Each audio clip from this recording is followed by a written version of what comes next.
Balik lagi kita di podcast hari ini bersama Dokter Tania Yuza dari Rumah Sakit Anissa. Boleh dulu dok, perkenalan dulu. Halo semuanya, perkenalkan saya Dokter Tania, saya dari Rumah Sakit Anissa Pekanbaru. Saya sebagai dokter umum di Rumah Sakit Anissa. Nah, memang sih belum terlalu lama, jadi di Rumah Sakit Anissa saya jaga di IGD juga, di rawatan juga. Nah, di Rumah Sakit Anissa sendiri kita memiliki beberapa poli ya Mbak. Ya. Oh iya, apa aja tuh dok? Boleh disampaikan. Kebetulan kan Rumah Sakit Anissa rumah sakit ibu anak. Ibu dan anak, Betul sekali. Jadi kita lebih fokus ke ibu dan anak. Lebih fokus. Betul. Nah, di situ kita ada poli kandungan dan poli anak juga. Oh iya dok. Nah pastinya dokter Anissa ini bakal dokter Tania ini bakal menjadi narasumber kita hari ini ya dok. Ya. Seperti yang dilihat di depan kita nih dok, udah ada makanan dan buah-buahan. Betul sekali. Ya. Apa ini? Apa ini? Kita bakal bahas tentang memperingati Hari Gizi Nasional tanggal 25 Januari 2025. Oke dok, sudah siap nih dok? Siap. Insya Allah siap ya. Kita sehatkan bayi-bayi kita. Iya, kita sehatkan bayi-bayi kita. Seperti ini suasananya agak berbeda nih dok. Oh ya. Karena biasanya kita kan podcast itu di studio, tapi khusus Anissa itu kita spesialkan langsung di areanya nih dok. Rame ya. Rame, alhamdulillah. Oke nih dok, mengenai Hari Gizi tanggal 25 Januari, itu kan kita sekarang itu udah diganti ya dok, 4 sehat 5 sempurna itu diganti menjadi gizi seimbang. Betul sekali. Menurut pandangan dokter nih, gizi seimbang untuk keluarga itu seperti apa sih dok? Sebenarnya kita udah lama sih nggak pakai yang 4 sehat 5 sempurna. Betul. Iya. Sekarang kita sudah memakai istilahnya gizi seimbang. Gizi seimbang, betul. Gizi seimbang itu apa? Sebenarnya kita fokusnya gizi seimbang untuk seluruh keluarga. Ya, bukan hanya untuk anak aja, untuk ibu, ayah juga iya. Iya, betul. Wajib sekali karena kita memulai kehidupan itu pasti dari ibu dan ayah, ya.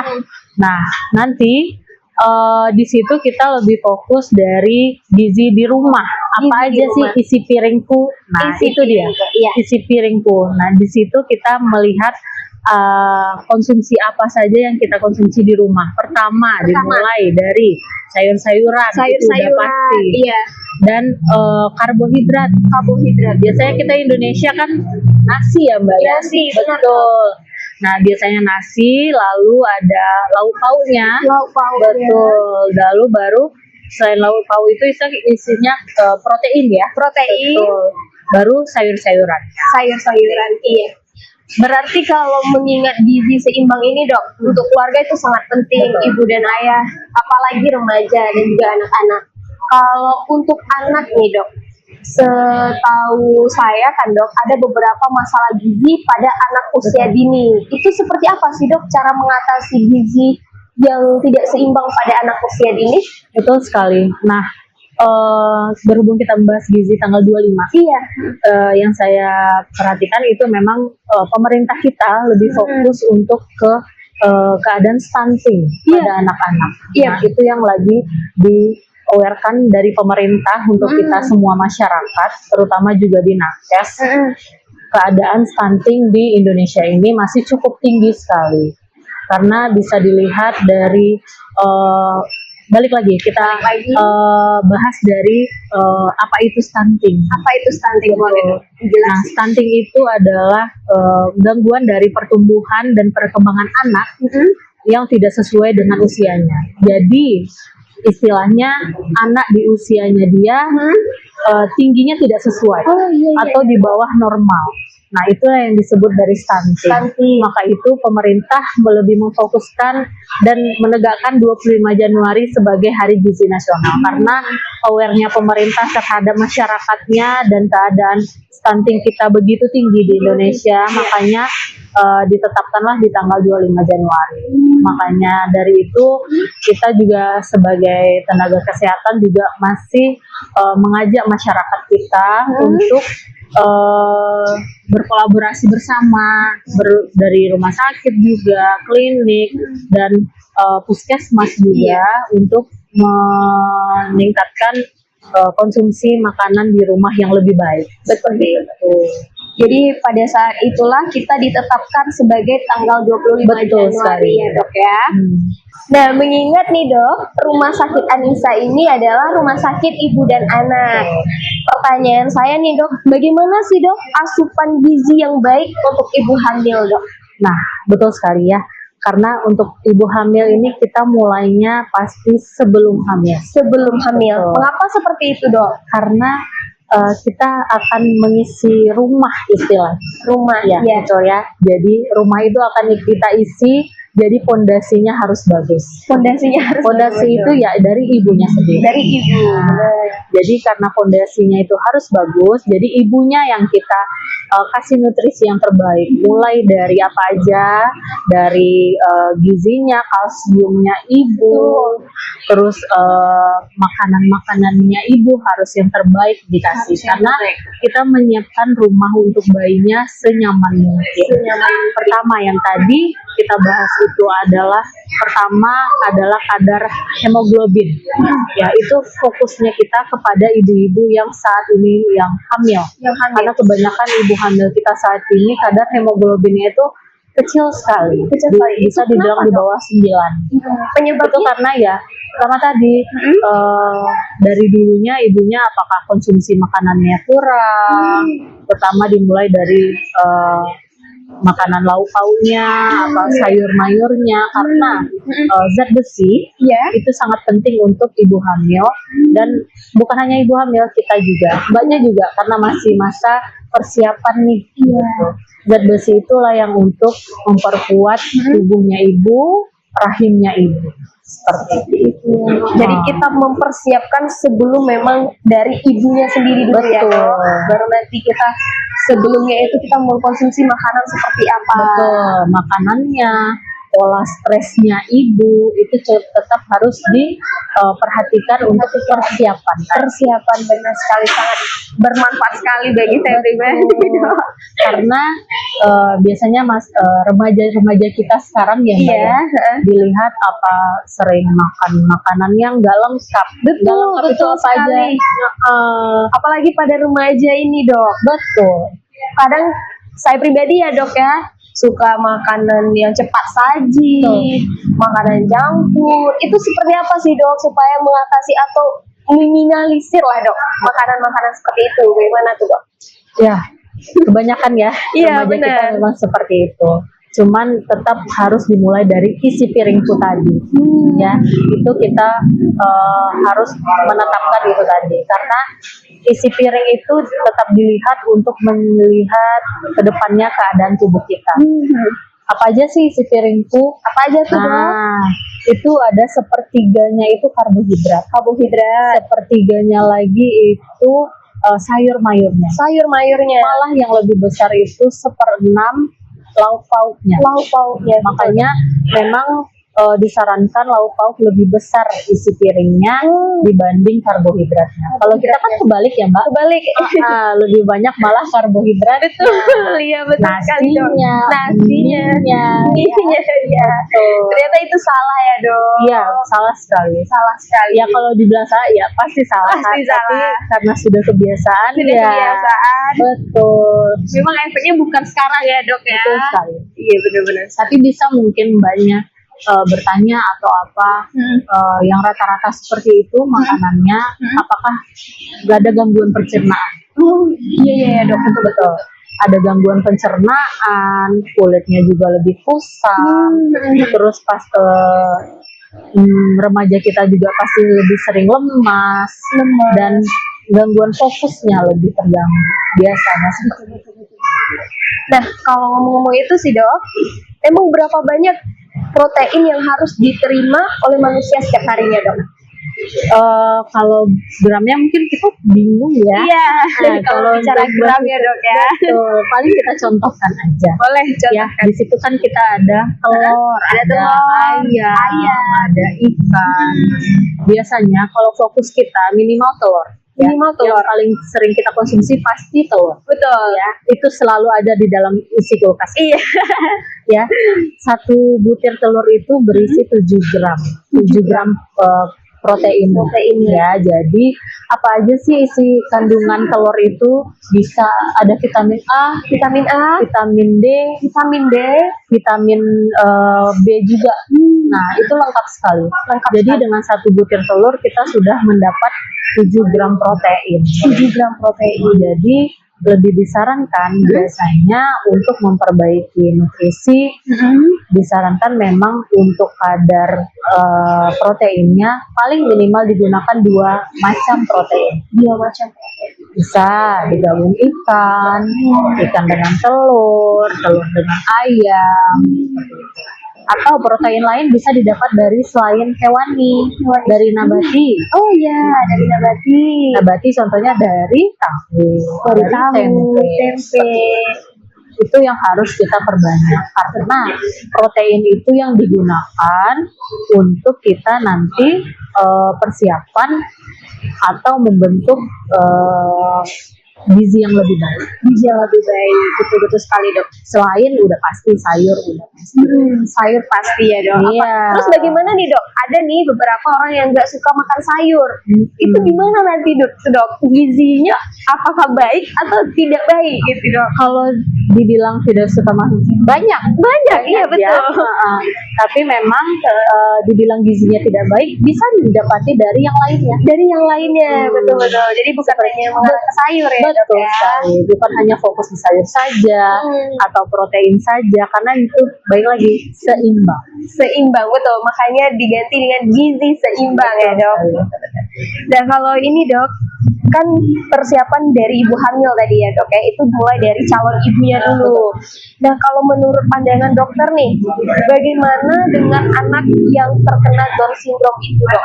Apakah itu memang dari masalah calon ibunya kah? Atau seperti apa dok? Kalau kita ngomong Down syndrome sebenarnya itu tidak ada hubungan dengan gizinya ibu. Itu adalah gangguan dari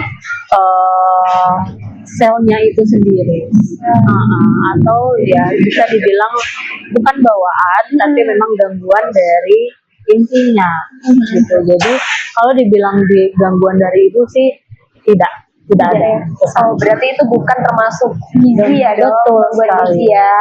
Memang itu gangguan dari selnya seperti itu ya dok. Itu ada pembelahan selnya yang tidak sesuai. Tidak sesuai. Jadinya Menyebabkan anak tersebut Down syndrome.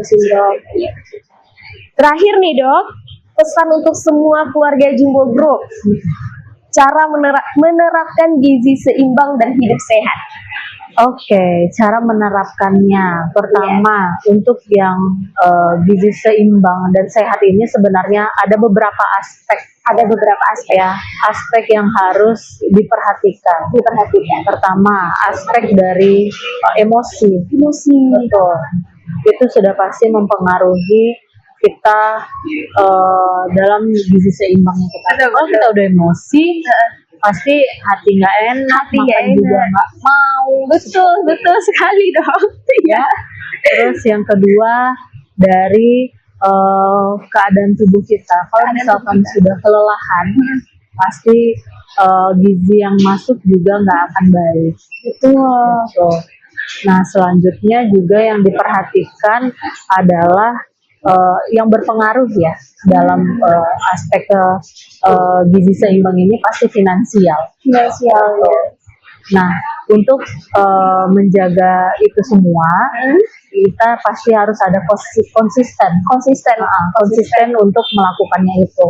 Karena untuk mendapatkan gizi seimbang, kita sudah menjalankan gizi seimbang, pasti benefitnya pasti lebih banyak. Betul. Benefitnya apa sih yang kita dapatkan? Apa tuh dok? Nah, bisa badan lebih segar. Badan lebih segar. Betul. Kulit juga bagi wanita pasti lebih halus, lebih cerah. Lebih cerah. Nah, untuk persiapan hamil juga insya Allah pasti lebih lancar jadinya. Dan bila ada yang gangguan haid misalkan dengan pola gizi seimbang itu insya Allah persenannya kita nggak bisa memastikan, tapi bisa membantu sedikitnya memperlancar haid seperti itu dan pastinya menjaga badan itu dok. Ngomong haid barusan nih dok, apakah kan ada nih dok beberapa perempuan yang memang haid telat dalam beberapa minggu, telat dalam 1 bulan, itu terpengaruh oleh gizi yang buruk nggak sih dok? Nah, sebenarnya bisa berpengaruh mbak. Ya, pertama dari berat badan yang berlebih, itu sudah pasti bisa mengganggu siklus haidnya.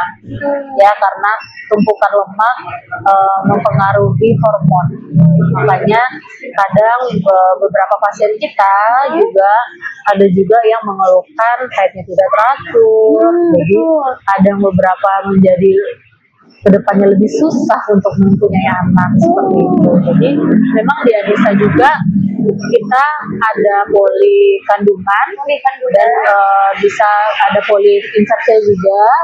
Nah di situ beberapa juga kita bisa konsultasi bagi yang haidnya tidak lancar atau misalkan akan berencana hamil tapi misalkan sudah beberapa lama tidak hamil gitu, kita di Anissa juga ada memfasilitasi poliklinik tersebut seperti itu. Jadi untuk semuanya di Anissa juga ada ya. Iya. Betul sekali nih dok. Nah ini dok, membahas tentang masalah stunting tadi nih dok, seperti apa sih gangguan yang akan terjadi pada anak? Oke, betul sekali mbak. Untuk stunting ini pasti ada terjadi gangguan ya pada anaknya. Pertama, ada gangguan perilaku sudah pasti. Perilaku? Iya, perilaku seperti apa? Bisa jadi anak menjadi lebih tidak fokus pertama. Tidak fokus. Dia lebih mau main ini, lanjut main ini. Biasanya kalau anak yang normal itu dia akan fokus terhadap satu yang akan dikerjakan. Itu pertama. Selain gangguan perilaku, gangguan fokus sudah. Gangguan fokus ya, dan pasti gangguan tumbuh kembang pada anak. Betul. Nah, gangguan tumbuh kembang pada anak ini apa sih yang dimaksud dari gangguan tumbuh kembang itu? Itu berupa pada stunting tadi yaitu tingginya tidak sesuai dengan usianya dia. Benar, itu banyak sekali sekarang.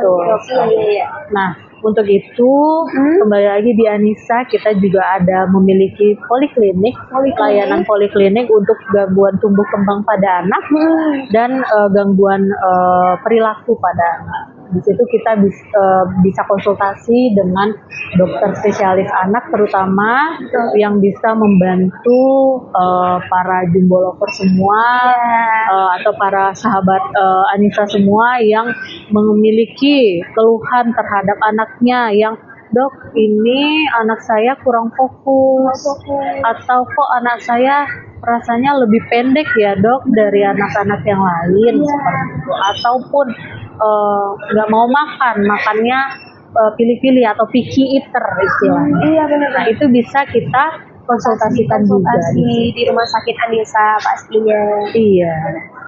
Yang penting untuk anak kita tetap harus dikasih protein, sayuran pasti, karbohidrat itu sudah pasti.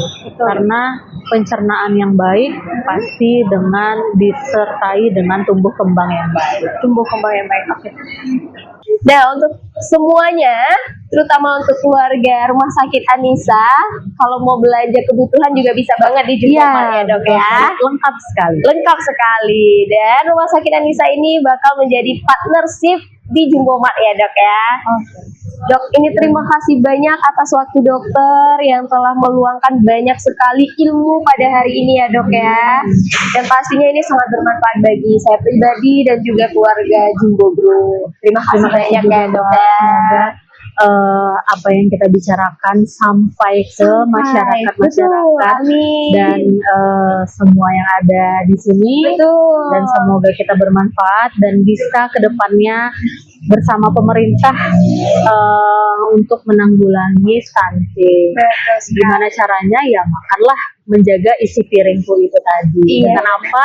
Ya sayur-sayur, lauk pauk, protein, dan buah-buahan yang sudah pasti akan menjaga pencernaan kita pertama dan keadaan tubuh kita menjadi lebih baik. Benar Seperti itu. Dan ya terutama bisa belanja di Jumbo Mart tadi.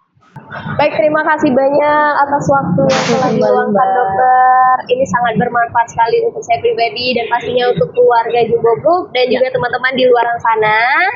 Untuk Jumbo Lovers, belanja cermat, pilihan keluarga bijak. Sahabat Anissa mendampingi sedekat sahabat. Saya Ria Etika, Saya Dr. Tania Yuza. pamit undur diri.